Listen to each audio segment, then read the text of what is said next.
Haideți să începem, vă rog. Cred că aveți cu toții căști. Urmează o prezentare a doamnei Charlot de Waal, care este ofițer asociat pe probleme de mediu cu Convenția de la Aarhus, Secretariatul Convenției de la Aarhus, iar prezentarea dumneavoastră va viza Convenția de la Aarhus ca atare, precum și cea de la Espoo. Vă rog. Thank you. I would also like to start by introducing myself. My name is Charlot de Waal. I work with the Aarhus Convention Secretariat at the United Nations Economic Commission for Europe in Geneva. And I am very grateful for the invitation to speak here today, so thank you very much to the organizers. I will begin by saying a few introductory things about the Aarhus and Espoo conventions and the related protocols, and then I will say a few things about the most recent information that has been collected by the Aarhus and Espoo secretariats on problems with public participation in environmental decision making, since that is the main theme of this conference and kind of the umbrella under which the other issues of access to information and access to justice, as well as implementation of the EU directives, have been organized.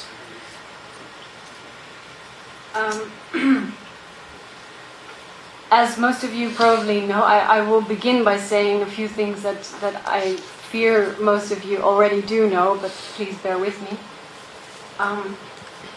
The Aarhus Convention is the UNECE Convention on access to information, public participation in decision-making, and access to justice in environmental matters.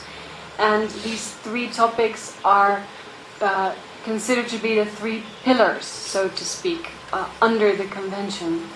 So they are referred to with the term pillar as well, and I will use those terms as well in my presentation. The convention was adopted in Aarhus in 1998, has been in force since 2001.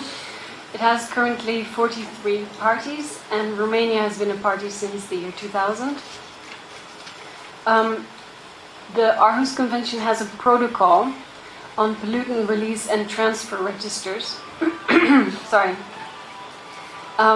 which was adopted in 2003 and has entered into force only 2 weeks ago, on the 8th of October 2009.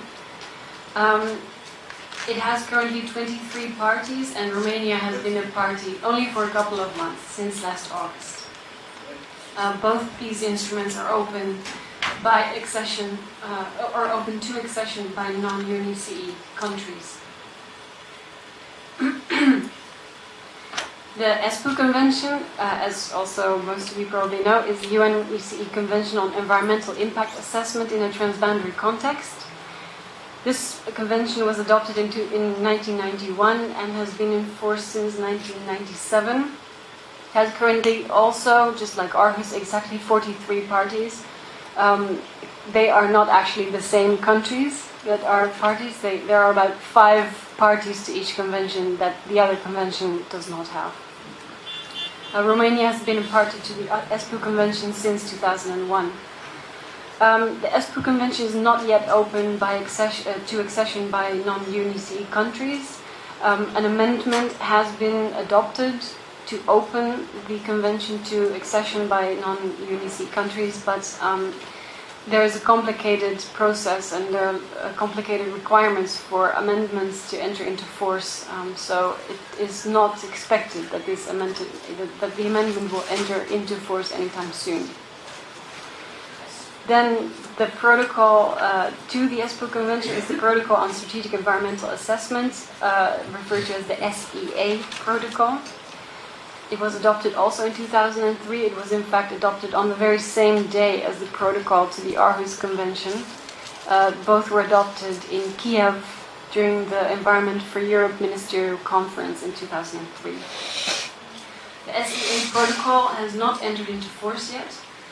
It needs 16 ratifications to enter into force, and it currently has 12, including the European Community, which does not count towards entry into force.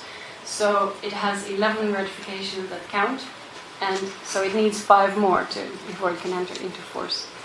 Romania could contribute to the entry into force of this protocol by ratifying it. Romania has signed the protocol in 2003 but has not yet ratified. The SEA protocol, contrary to the Espoo Convention, is actually open to accession by all UN member states. There is definitely a certain interplay between the Aarhus and the Espoo Conventions and the protocols on PRTR and SEA.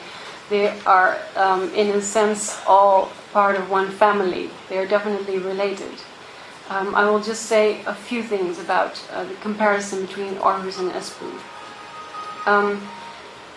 As we've discussed already today, Aarhus guarantees public participation in decision-making on environmental matters.